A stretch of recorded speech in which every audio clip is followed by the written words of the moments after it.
All right, what's going on, everybody? It's Seth, the SethPerler.com. Hope you're having a good day. Look, I got this piece of paper. I took a couple notes for you, and I have this post, which I am calling What to Say to Your Child This Sunday.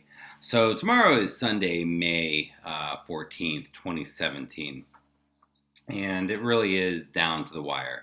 So I have so many parents emailing me now, and everyone has like a different situation because they're really struggling to figure out how to help their kids pull it off in the last minute. Because these kids, the kids that I work with, are classically the ones who really struggle with executive function, and this time of year is really hard because they've gotten behind and they've said, "Oh, I got it. It's going to be okay. Leave me alone. I got this. I'll talk to my teachers. I'll turn in the late work, whatever."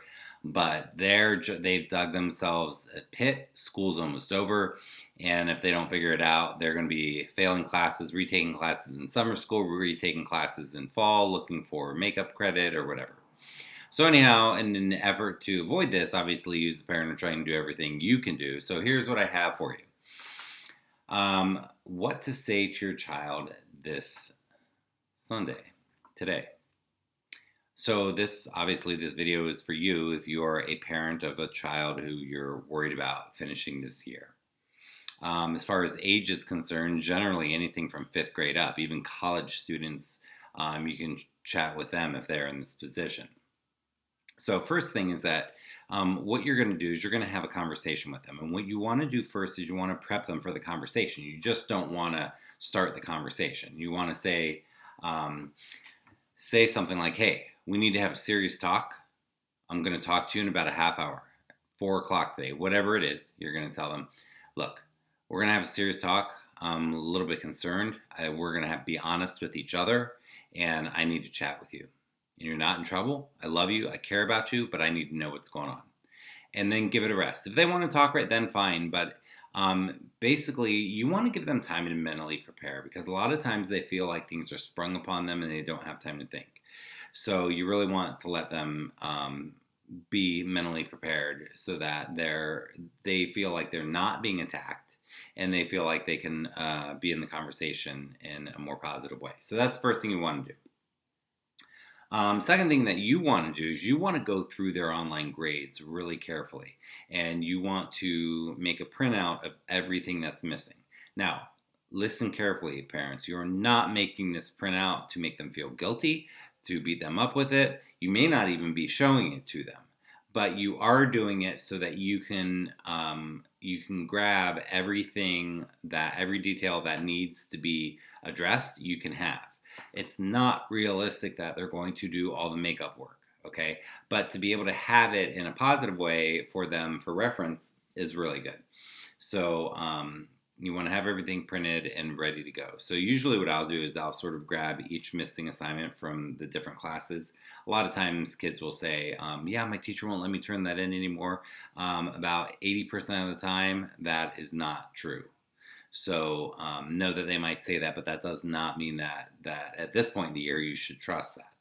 So, all right, so here we go. Now, you're going to sit down with them and you're starting your conversation with them. Sit at the dinner table, whatever is happening. First thing you're going to do when you start this conversation is you're going to remove the distractions. 7:30. Put the dog outside, turn off the cell phones, turn off the TV, whatever you need to do to remove the distractions. You want to honor this conversation. Number one, with the conversation, you sit down, always start with a positive. "I love you. I care about you. I'm concerned. It's the end of the year. It looks like you're failing a couple classes. I really want to help. But I just want to tell you, no matter what happens, I love you and I'm proud of you." And the more specific you can be, if you can say, "Look, this year I've really noticed how you've done X, Y, and Z." The more specific you can be, the better. So you always want to be very sincere in what you appreciate about your child. So first of all, start with something positive. Next, you're going to say, number 2, what's going on? What's going on with school right now? You're failing 2 classes. Why? What's up? Talk to me. Now, you as the parent, you have to be emotionally regulated, because you're going to be doing what's called co-regulating. So if you show all your frustration, it's going to co-regulate to them. They're going to feel attacked, feel withdrawn, feel defensive, feel whatever. but they're gonna reflect back to you whatever you're putting out there. So you're gonna want to really be regulated. In other words, your nervous system is calm when you go to them, or you fake it as best you can, being as calm as you can. Okay, so you want to be like, hey, I am concerned, and I'm a bit frustrated. You may see that in my body language, but I'm really coming at you calm. I'm not angry with you. I just want to figure this out and help you. So you want to be real clear on that stuff. So number 2 is that you're going to ask what's going on. Number 3, you want to make sure that they feel emotionally safe when they're speaking. And I'm going to tell you how to do this. So you're going to say, what's going on? And they're going to say, oh, nothing, everything's fine. Now, or they're going to say, oh, I'm struggling with this. Oh, I got something. I just got to turn it in tomorrow. Oh, I'm almost done with X, Y, and Z. I'll be done with it in 5 minutes. Whatever they tell you, whatever it is, even if you don't believe them, or you know that they're not being realistic, or even if they're avoiding it and they're not saying anything, your job right now at the beginning of this conversation is to not respond. So let's say that they say, oh, everything's fine. I got it taken care of. You're just going to go like this.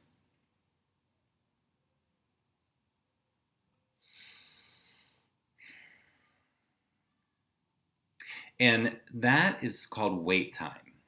And you don't want to be sarcastic, okay? You're what you're doing in that time, what you're conveying to them, what you want to be trying to convey to them is that you're giving them space. Now, what they're going to do is they're going to look at you and they're going to feel this gap, this void, and they're going to start talking more. They'll either say something like, "That's it. What's up?" Or what's most likely going to happen is they'll start saying something that's a little more meaningful than whatever their first initial reaction is, because they need time to process what they're trying to communicate to you. And when you're pausing like that, you're giving them emotional safety. You're saying, hey, I'm really listening to you. What's up? I'm really here. I'm really not distracted by anything. I'm giving you space. And that's what you're trying to convey.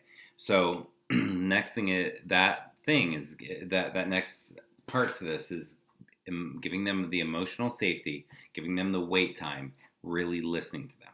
Now, they'll start talking, and then your temptation is going to be to respond to that. And what I'm going to encourage you to do, parents, is don't even respond to that. Give wait time even after their second response. So their first response is more of a reaction. Their second response will be a little bit more thought out. Their third response, I'm encouraging you to still not respond before that and wait for their third one and see what they say. And that'll be either more thought out, or they'll ask you to engage or something.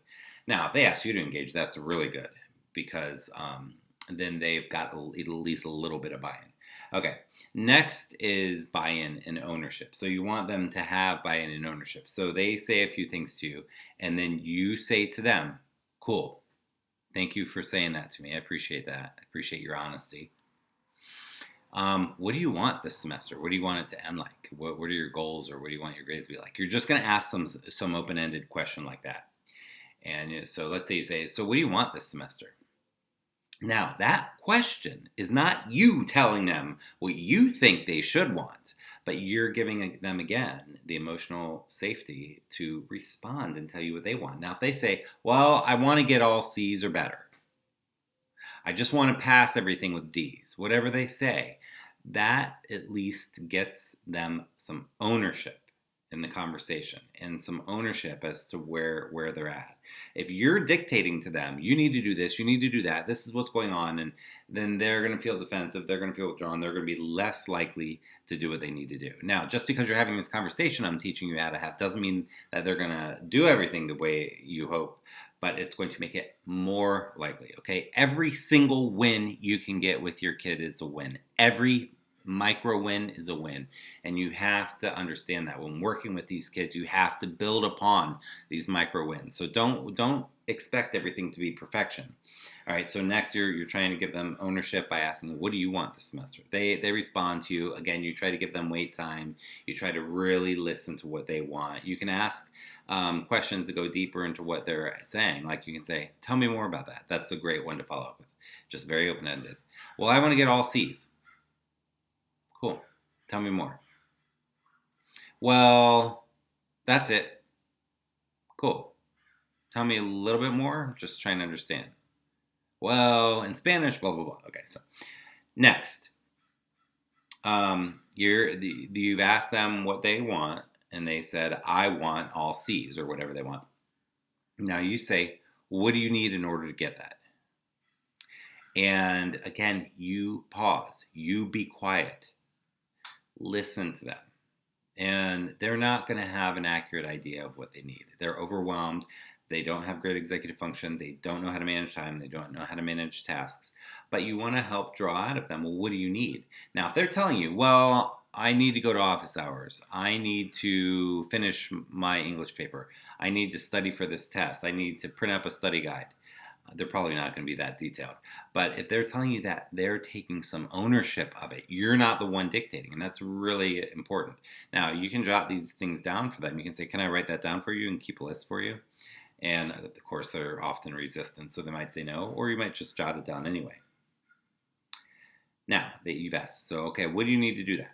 And they say, I need to do X, Y, and Z. And you say, cool. How can I help? And then wait and see what they say. Of course, their initial reaction is probably going to be what? Yeah, I got this, Mom. Got this, Dad. Leave me alone. I'm good. Don't worry. Don't worry. I'm going to talk to my teacher tomorrow. I'm going to email them. I got something I'm going to turn in tomorrow. You know. So that's going to be their initial reaction. But you're just going to stay there and you're going to keep waiting. If they don't say anything, then you're going to say, okay. Is there anything I could do? If there was something I could do, what would it be? And you're going to see if they're going to allow you to help in some way. Then, at this point, you can start. You said, how can I help? You said, tell me more. Okay, and you're waiting for them to tell you more about how you can be helpful. And now you can now offer them some help. How do you do that? So here's what I want you to do. I want you to say, hey, I got to be honest with you. X, Y, and Z. So you're going to tell them whatever is your truth. Hey, I got to be honest with you. I'm not convinced you're going to turn that in tomorrow. Based on your track record, you're probably not going to talk to your teacher tomorrow. I'm really concerned. I really want to be helpful. So you're saying, I got to be honest with you, X, Y, and Z. And now you're going to say, look, can I offer you this? Can I give you a list so this is the next thing. I made a list for you of all the things that are missing. Do you want it? If they say no, you're going to say, okay, cool. I'll leave it in the kitchen. If you want it, it'll be there. Can I help you edit anything? Can I help you update your planner? Can I help you organize your backpack? So you're going to ask now, at this point, you can start saying, can I help in this way? At first, you have to get them to get some buy-in, but now you can give them specific ideas. And if one hooks, go with it. And that's going to be your entryway. The door is a little bit open for you to try to help them through this process. So next one was I made a list for you. Do you want it? And then you're going to end the conversation. And to end the conversation, what I want you to do is end the same way you started. End on a positive note. Say, no matter what, you know what? I love you. I care about you. I'm here for you, and I'll help you any way I can. I know I'm not always perfect at this, but I'm here for you. Now, I made a printout for you on my website. You can cut and paste it. You can print the blog post. I don't care what you do, but it's there just to guide you through these steps. It's just going to be bullets. You can improv it while you go, but basically here's what it says. It's what I just went over. I'll go over it one more time. So first thing you want to do is you want to prep them for the convo. Hey, I need to have an honest talk with you. Then you're going to print their assignments and get it all organized so that you can have a clear idea of what needs to be done. Then you're going to start with a positive. Hey, I love you. I'm concerned. What's going on? After you start with a positive, you ask number 2. That is asking what's going on. Number 3 is wait time and safety, making sure that they're emotionally safe to respond to you. Number 4 is trying to get them to take some ownership by saying, well, what do you want out of this semester? What's your goal? And not telling them what their goal is. Number 6 is saying, cool, I see your goal. Well, what gets in the way of that? And then saying to them, cool, okay, so your procrastination, so your avoidance, whatever it is, cool, how can I help? Okay, next you're going to say, okay, cool, that's how I can help. Tell me more about that. How can I help? And wait. And next you're going to say, you know what, I have to be honest with you. I'm not convinced about X, Y, and Z. Okay. and see if they're going to let you help. And then next, number 10, saying, okay, look, I made a list for you of everything. Do you want it? If not, it'll be in the kitchen. And then finally, you end the conversation. You know what? I love you. I care about you. No matter what happens, I'm here for you. Okay. And you just want to be really as regulated as you can, have a heart to heart, and you don't have to be in this let go mode all the time. If this is not your MO, that's okay. But for this conversation, just restrain yourself if this is hard for you. For a lot of parents, this is very challenging because it's so emotional. And you know the consequences if your child is not doing what they need to do, and if they're creating lifelong habits of this stuff, that the potential consequences of it. So you are legitimately concerned, but for the purpose of this conversation, you want to hold back and you just want to have this conversation end on that positive note and let it go for the night. Anyhow, that's what I encourage you to do. I hope this is helpful to you. And if you want to, feel free to print it off my site. Leave a comment on my site if you like this or if you have ideas or thoughts. And I'll see you next week. Take care.